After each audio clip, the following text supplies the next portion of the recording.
Hello everyone, it's Mary. Welcome back to the channel. I'm super excited to show you this card. This is the edited version of the replay, the live that I did last weekend. And I've just been wanting to play with this product for a very long time. And so I finally got to do that with all of you. And I could say with, because so many of you helped me finish this card. So thank you. Shout out to all of those viewers. Now, a couple things about the video. One, it's a little blurry at first. That will clear up. And then ignore the logo in the upper left-hand corner. That's just covering my front-facing camera. So getting started with this card, I wanted to make a full shape card. So to do that, you need to take your card base and leave the fold at the top. And then when you put your die there, just don't have the die come below that fold. Have it go a little bit overlapping. And this coffee die makes it perfect because it's a straight line. So it makes it easy. But no matter what the shape, just leave a little bit on the top of just bring that die a little bit over the top of the fold, and you're going to be able to keep a folding base in the shape that you want. Again, makes it super easy because it's a straight edge on top. So here's my coffee card base. All right, so we're going to put that aside though, because we are going to get into some fun with some ink smushing. Now, I've decided to use mixed media paper pad. This one's from scrapbook.com. It's very bright white and it's very heavy duty. It's 400 GSM and I love it. I'm starting to really love it for mixed media and for ink smushing and things like that. So that's what we're going to do today. So I have a craft mat here. This is just one of those like extra pieces from the Tim Holtz glass media mat. Whatever you have is fine for ink smushing. And I'm going to just do some standard smushing that you may have seen all over your card making YouTube videos that you're watching. You put the ink down, spritz it with water, and then pick it up with your card stock. So again, I'm using the mixed media, not watercolor cardstock. Either will work for this. You want to stay away from cardstocks that are not made to carry a little bit of water. Bristol I can get away with, Bristol Smooth cardstock, because it's real thick, but it's still not as heavy duty as either watercolor or mixed media.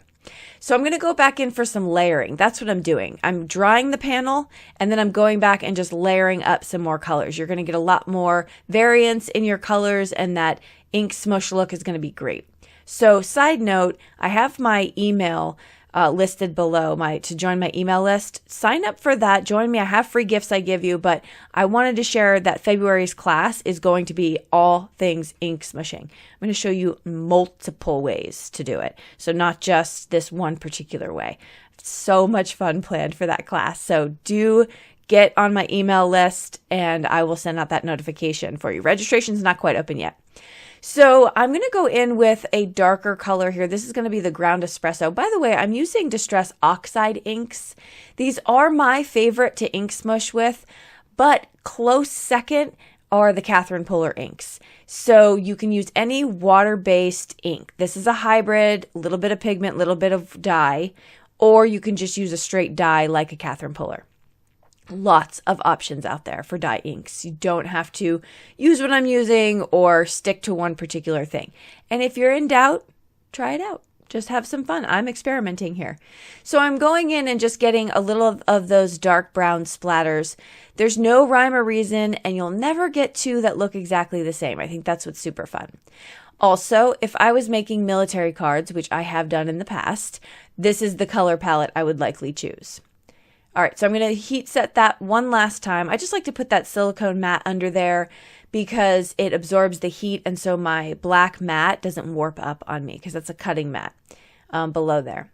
So I pulled out this MFT stamp set here. This one I think is a staple, something like this, not this particular one, although I love this one. But something like this gives you splatters. I don't necessarily think I needed this splatter stamp on here because my actual splatters from the ink did just fine, but I really love this kind of stamp set to add interest to your backgrounds. Okay, so I'm going to use the Valentine paper pad.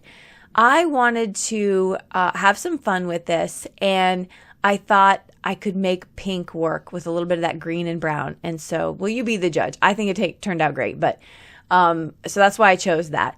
And I just die cut some of the other pieces that come with this die set. I have my cozy, I think it's called like the warmer, so your hands don't burn. There's a smaller piece that sort of goes on top of that, as well as the coffee cup lid. So someone on the live told me I can use the leftover hearts as a stencil because I had die cut. This hearts die comes with this set. But I was like, what a great idea. So I just used it as a way to decorate the front piece, which is the pink, the top pink piece. And I thought that turned out so cute. I did go back in and use a little bit darker brown right there. That's the one with the ground espresso. What a cute addition.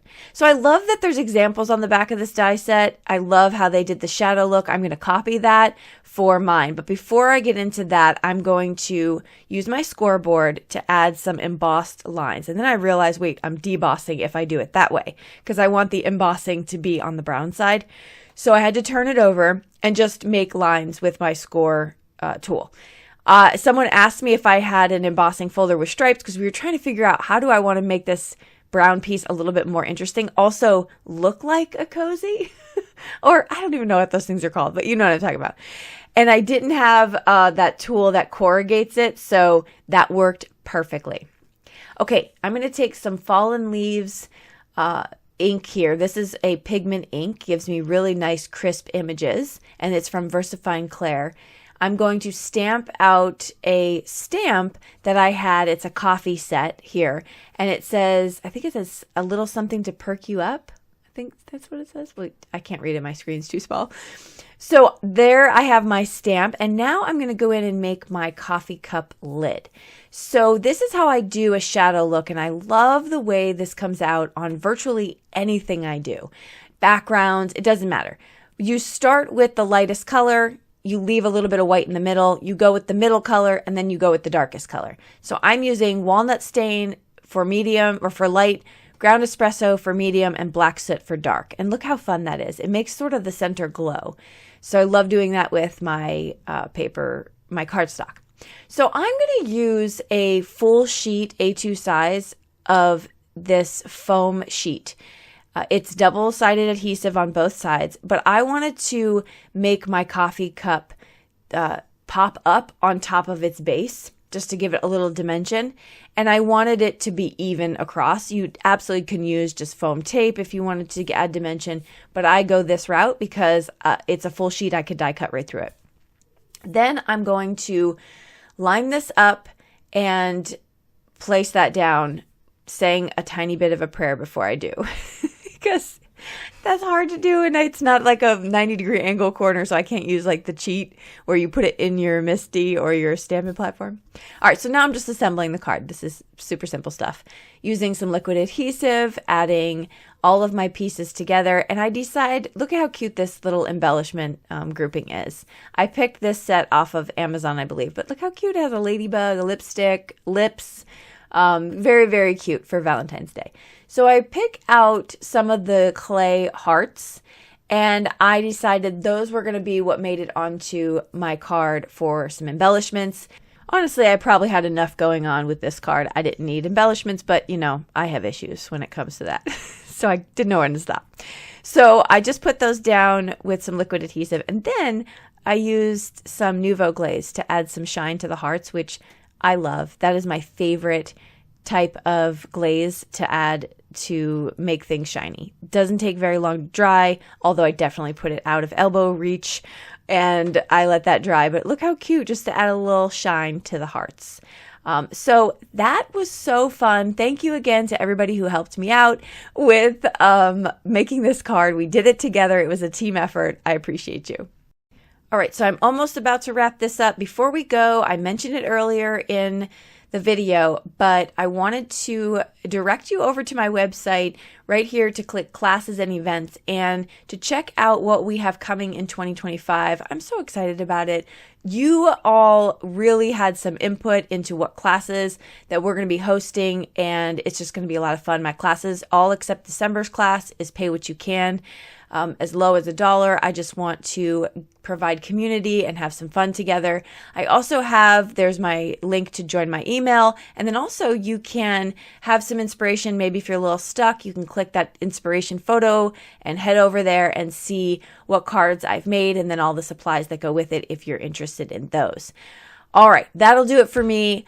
Thank you so much for being here. I will list everything I used in the video in the description box below if you want to check it out closer. Otherwise, I will see you in the comments down below or in the next video. Bye-bye.